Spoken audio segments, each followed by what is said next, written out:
These are the 6 STOT Pilates principles I want you to keep in mind whenever you do any Pilates exercises. They keep you safe and they also optimize your workout. So it's to your benefit to remember to do this whenever you do any online classes where there's not a teacher to guide you and remind you of them. The first principle is breathing. It's a super easy one to remember, but what happens is that your lungs will inflate when you inhale, which will cause your ribs to make room for them. So they're going to go out and up, creating a slight extension of your spine. And when you exhale, your lungs will deflate, creating that down and in feeling with your ribs and creating that slight flexion with your spine.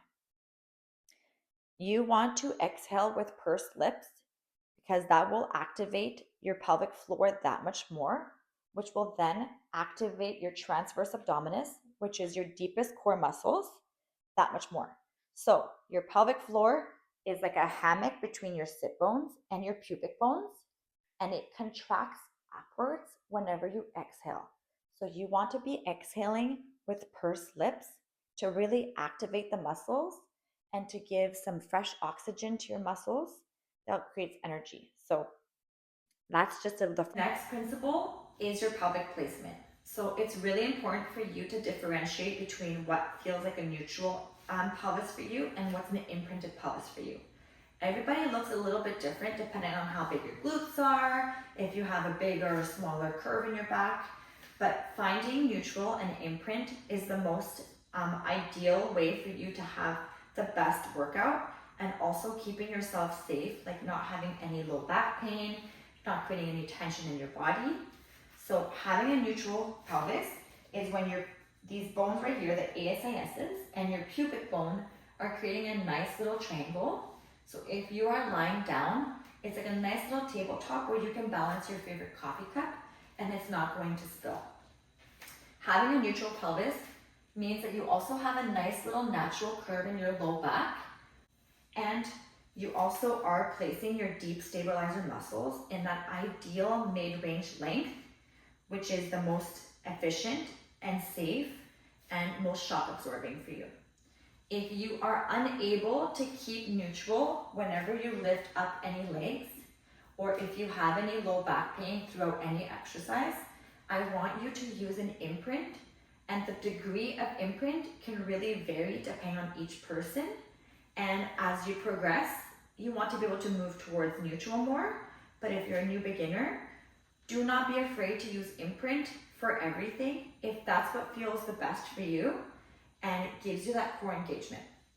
An imprinted pelvis is when you slightly lower your low back, your lumbar spine, towards the mat. So you're not ramming it towards the mat, but you're just creating a little bit of that shortening right here.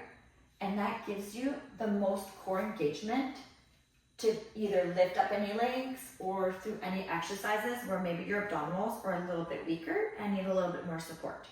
So being able to play between the two is great, and I want you to keep that in mind with every exercise.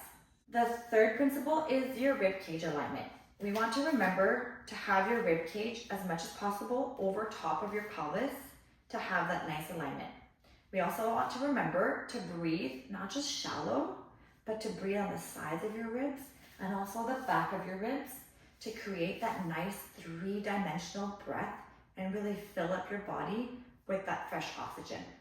Since your abdominal muscles connect your rib cage and your pelvic placement, we want to make sure that we're really recruiting your abdominals to keep that nice alignment in your thoracic spine, your rib cage, and your pelvis.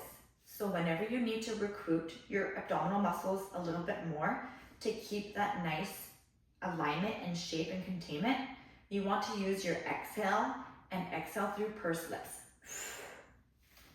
The next principle is your scapula, so your shoulder principle. So whenever our scapulas are neutral, they are lying flat against the back of our rib cage. Since our scapulas lack bony attachments, they only attach to your clavicles and they have indirect attachments to your rib cage. We want to remember that since they have so much mobility, we want to create stability.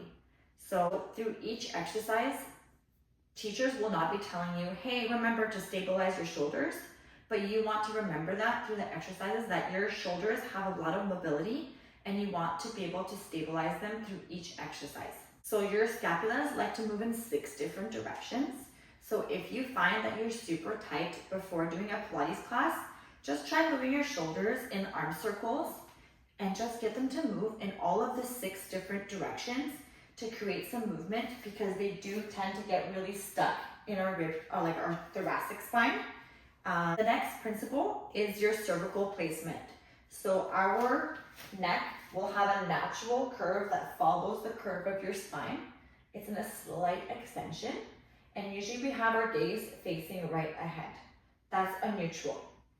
Whenever we go into any flexing forward, we want to sort of warm up the cervical spine, so your neck, by doing these tiny little head nods in the C1 and C2 vertebrae. So it's like a tiny little head nod that lengthens your neck a little bit, creating safety for whenever you do any flexing forward moves.